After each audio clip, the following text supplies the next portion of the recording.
The Tables Turn by William Wordsworth. The Tables Turn was written in 1798, and in the same year it was published in the collection Lyrical Ballads.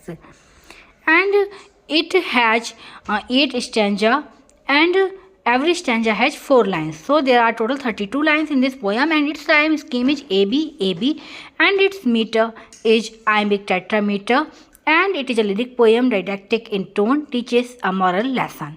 The Table Turned is one of Wordsworth's early poems expressing his belief that nature is a better teacher than books. It calls readers to leave behind bookish learning and go outdoors to learn from the natural world.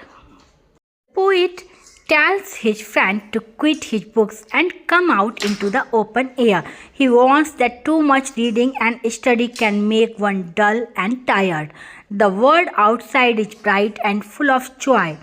Wordsworth describes the beauty of the evening. The sun is setting over the mountains, spreading a soft golden light over the green fields. He invites his friend to enjoy this peaceful scene. He says that the singing of the birds, like the lineage, contains more wisdom and happiness than the endless struggle of reading books. The songs of nature teach better lessons than any written page.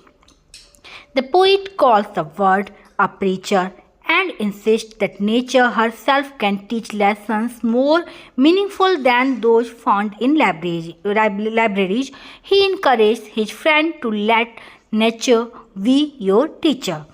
He explains that nature gives us spontaneous wisdom, truth, and happiness that come naturally and freely, blessing our hearts and minds with health and cheerfulness. He claims that a single impulse from a springtime wood can teach a person more about life, morality, and human nature than all the books written by scholars and philosophers.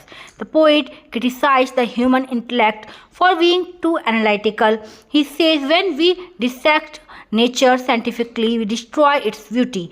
Be murder to dissect. This line shows his dislike for cold reasoning and his preference for emotional understanding.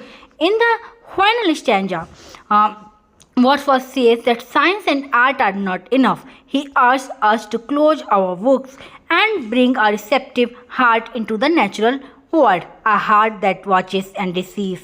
True wisdom comes from feeling and experiencing, not from studying facts. Thanks for watching.